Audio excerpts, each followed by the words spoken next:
Hello, I'm Henk Ovink, Special Envoy for International Water Affairs for the Kingdom of the Netherlands. I'm here to talk about water, climate, sustainable development, and what we can do to progress that sustainable development, that resiliency for the world ahead. This is the blue planet, the blue marble, as it was called. An image taken in 1972 by Apollo 17, the first snapshot of planet Earth. It showed the Earth in its full vulnerability and capacity, but also shows that there is a lot of water. Over 70% of the world's surface is covered with water. So it looks, there is a lot. But now I take this big vacuum cleaner and take all the water of the planet out. And what we get is not a Swiss cheese with holes, but still the same sphere, and not a lot of water in the sphere where we put all the water in. Water is scarce, and we don't treat it as a scarce good. You see 3 bulbs on the planet, and the smallest one, 0.4%, is all the water we can use as human beings for consumption, industry, and food production. And we learned that water is scarce in this pandemic. Now, 2 years in the pandemic, every global leader around the world said, wash your hands. Your mother, your brother, the president, your king, anybody else. But for over 2 billion people around the world, having access to water, sanitation and hygiene facility is actually not happening. So that means that while water is a first line of defense, it becomes a threat for too many in this planet. And then if we add all the challenges up, climate, gender inequality, conflicts, migration and water, plus epidemic, it's the most vulnerable around the world that are hit hardest and have the hardest time to get back on their feet. And that's often girls, women, and indigenous communities. And with water comes the impact of climate change. We see floods, droughts, and pollution across time only increasing. 2018, 19, 20, and last year again. Also in my continent, Europe, and in my country, the Netherlands, Germany, Belgium, and Luxembourg, massive floods in the summer occurred, taking losses that added to almost 200 casualties and billions of euros. While at the same time, record temperatures were broken again and again, in this case, Canada. So we see the extremes only become more extreme. And the approach we take can't be the approach from the past. This is not a single solution that can be solved with a single problem that can be solved with a single solution. No, these are complex problems that really demand complex approaches. And we have to step up to that future. The youth is calling us to step up that future. It's their generation and the generations to come that we have to invest in now and work with now. It's like Secretary General Guterres said, it's a time for science and solidarity. Science, that we have to understand the complexity of these challenges and understand how to deal with them in a holistic way. And solidarity, to work together across generations, across sectors, across continents, as a world, but also to really take care, leaving no one behind. With understanding comes research, and we've seen many reports coming out in the last years. The IPCC, the Intergovernmental Panel on Climate Change, gives us insight in how climate is actually impacting our environment, our economies, and our cultures. The middle report, Climate Change and Land, is a little bit forgotten in this flood of reports, you could say. But it explains very clearly that almost everything we do, everything we invest in when it comes to infrastructure in economies, is increasing climate change, close to 99%. And the way how we invest, how we plan our cities, our economies, our landscapes, is actually making us more vulnerable because we do it in the wrong way and in the wrong places. So that means more climate change and more vulnerability go hand in hand. And the latest IPCC report that just came out a month ago shows that adaptation is not a luxury. It's again a first line of defense, a first opportunity for the most vulnerable. We have to adapt now, and with adaptation we decrease risks but also add value. That's top of the line, and water is a top priority when it comes to adaptation. And we see this already happening. And we look at cities. Cities are global flood risk hotspots. It's in cities where we live, where we all want to work, where we all want to go to, but it's also in the cities that we develop in the most vulnerable places. OECD and World Bank estimate that those losses only add up to trillions and trillions of dollars over the next decades. And in these cities, there's floods, there's droughts, but also pollution immediately causing a threat to humanity, the most vulnerable first. And it's not only health and finance that are at risk, it's of course also our environment. Our biodiversity is in decline, and water plays a critical role with that decline. But we have to reverse course. We have to look at the future, not the past. But that is not how our system is built up. We based our policies from the inside of the past. Our business cases are developed based on validation and evaluation mechanisms that also come from the past, and that means that there is still a business case for infrastructure that makes us more vulnerable. Stupid infrastructure that has a short-term return, perhaps, but on the long term only makes us more vulnerable. And we can't shy away from it. There is an alternative. There is an opportunity to do better. We developed 2015 as a world a holistic, comprehensive agenda for a better future. That is called the Sustainable Development Goals. 17 goals that you can't single out. You can't say I champion on 1, 4 or 7. No, it's a holistic agenda. They're all interrelated and connected. And at the heart of that stands climate change and climate action. And we need that action to come together to work on these development goals.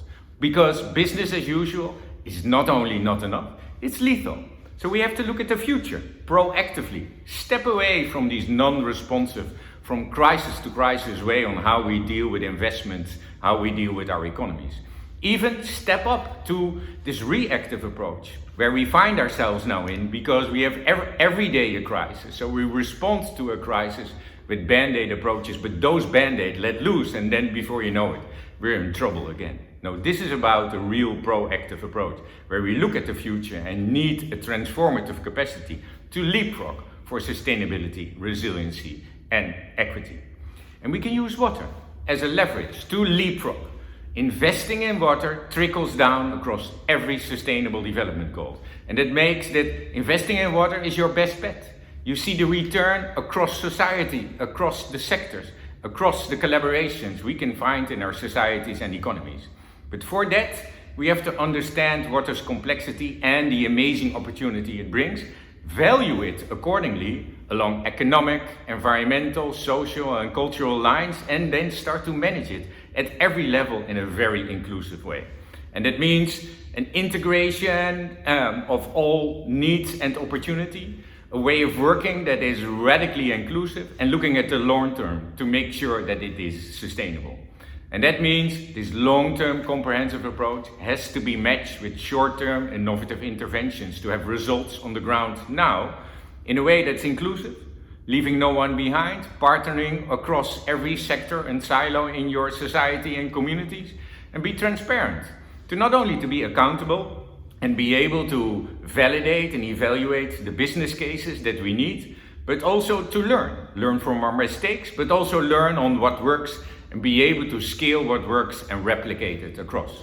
If we combine this long-term, short-term, inclusive and transparent methodology, you build a program, a pipeline of blue and green infrastructure to invest in, to have a rippling effect across the world. And you build capacity that is individual and among our experts in these coalitions that work, but also institutionally. Institutionally, in the institutions in society, we need to step up. And we need inspiration to get there. Now, design brings that inspiration. Design has the capacity because it's solution-oriented. It gives us solutions that are innovative, catalytic, and pragmatic. Design also has the opportunity to connect across scale, time, and interest. But moreover, design has this aspirational capacity to inspire decision makers, societies, communities in their partnerships to step up and take action. And we saw this in the Netherlands through ages already. Water is at the heart of our culture. We're a water-rich country, but we turned water into land. Not only as an engineering approach, no, as a way of working together. We have 4 layers of government, and one of them is the regional water authority, elected officials every 4 years that take care of water. We build land out of water, cities out of water, a culture out of water, where we take care of water quality and at the same time our environment. In the response to disasters, like in '53, building infrastructure, but reinventing that infrastructure along the coast with nature-based solutions like here, the sand engine close to The Hague, where we not replenish the beach by ourselves and machines, but with an island in front of the coast, so the current takes over.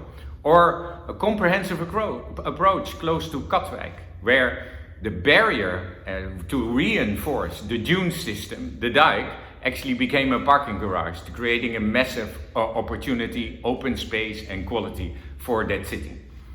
Protecting the land with dams, dikes and levee is of critical importance, like the Afsluitdijk, one of our major barriers that we developed post the 1916 floods.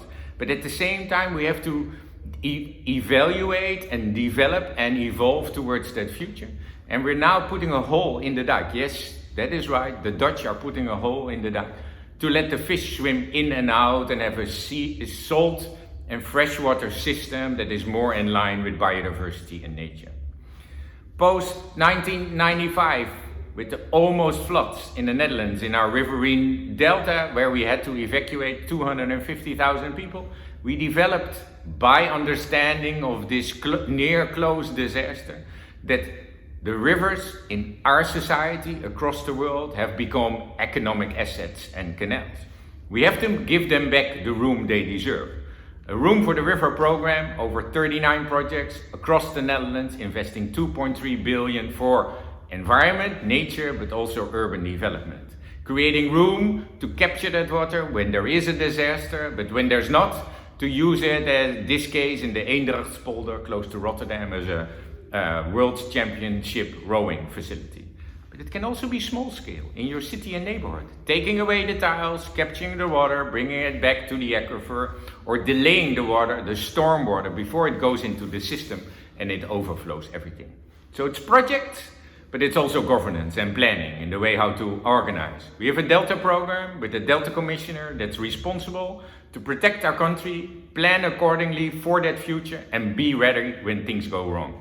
We incorporate every single bit of that in our national adaptation strategies and our national determined contributions to deliver on the Paris Agreement. But doing it in the Netherlands is not enough. We said working in the Netherlands means working globally together. We forge coalitions around the world through water.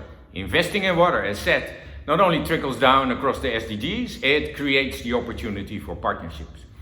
My role as a water envoy is to make those partnerships work.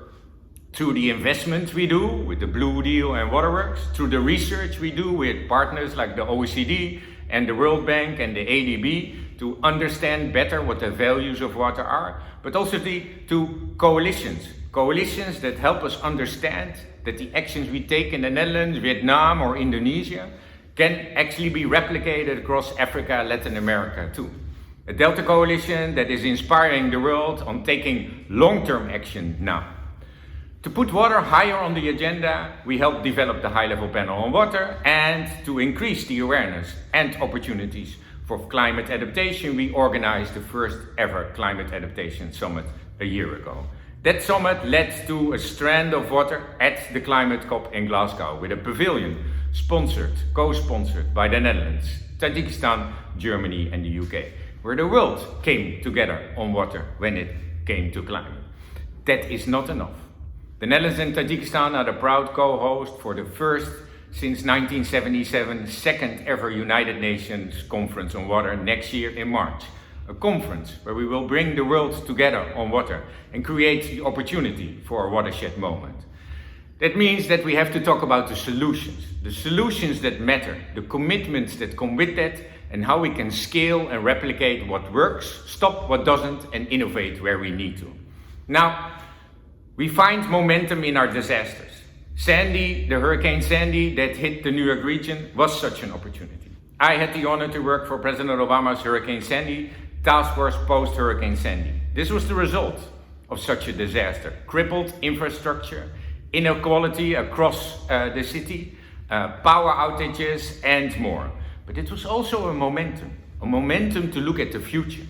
And for that, we created a competition. The competition was called Rebuild by Design. Again, using design as a mechanism to leapfrog to that future. It was also designed in this competition that had the opportunity to create a free space, a space to build trust and bring in expertise from across the world to the region that was hit hardest. We worked with hundreds of communities, thousands of people, experts and across to develop solutions that really tick the boxes on all the sustainable development goals. We looked at our biodiversity and the swamp in New Jersey, creating the opportunity to become more resilient for the communities across. Looked at Long Island and all these perpendicular rivers, creating more room for those rivers in every single investment. Looking at Manhattan, a very vulnerable part, creating the opportunity to build barriers that not only are walls, not at all, but become parks, highways, and incorporate infrastructure, buildings, and opportunities to recreate. So combining comprehensively many of the opportunities into solving the challenges that come with climate in these cities. Hoboken, developing a plan to resist the water, delay it and store it before we discharge it. And safeguarding Hunts Point, the food market where New York is so dependent on. And last but definitely not least, creating eco barriers in front of Staten Island that not only hold back the storm and the surges and protect the coast, but create an environment for recreation and biodiversity. We selected 6 winners and awarded $1 billion and followed up with a national disaster resiliency competition, spurring that challenge across the US. Sandy was post-disaster response, but we have to be ready, we have to prepare, we have to be ahead of the game. And that ahead of the game pays off. That's what the Global Center on Adaptation actually helped us tell and understand. Investing in adaptation trickles down and has a return that's far larger than picking up the pieces after the storm. And the IPCC report reiterates that message again. So when we look at resiliency by design in the Bay Area in California or in Asia, it is this message that we want to get across. In the program I developed for Asia, Southeast Asia, Water as Leverage, we used water as this mechanism to spur action. Assessing the region's vulnerabilities in the cities, finding opportunities to shy away from this stupid infrastructure project development process to a circular approach where we bring communities together on the ground and develop with 6 teams in 3 cities in that region sustainable solutions that really build resiliency. I take one, the city of Chennai, where we developed the water system where we developed the water system and turn it into a circular approach again, where no single drop is lost, where we capture it, clean it through green infrastructure, and present an alternative for the very costly and with a high carbon footprint desalination plants and beyond. We turned the city of Chennai with its floods and droughts into a resilient city through nature-based solutions, preventing floods, preventing droughts, working on sanitation and liquid and fueled waste recycling to improve the urban environment. Recreating swamps, rebuilding the magnificent tanks that once really helped capture the water and bring it back into the aquifer. With all those singular projects on the scale of the communities, we create a rippling effect across Chennai and from Chennai across Tamil Nadu and India. And that is exactly what we want to see. A rippling effect coming from these initiatives that work, the alternative to set in motion a program and project of change. We started in a school and now we're replicating it across India. Are these examples enough coming from Sandy and Asia? No. We have to step up, scale up and replicate everything we have. We have to put our money where our heart is. And this is not easy, but it is a necessity. And it's like Secretary General Guterres says, we have to step up our efforts now, we have no time to waste. Post-Hurricane Sandy, I wrote a little book and I said climate change is too big to ignore. It's our biggest challenge ever. It's also too big to simplify. It gives us the opportunity to work in a comprehensive way. It is too big for our systems. We have to create time and space to invest in each other and build trust, be radically inclusive and use design to overcome fragmentation and inspire the world with the alternative that works. If we do that, we can act now because we must change course. We have no time to waste. I wish you an amazing conference, look forward to work with you in any place around the world, and look forward to see you.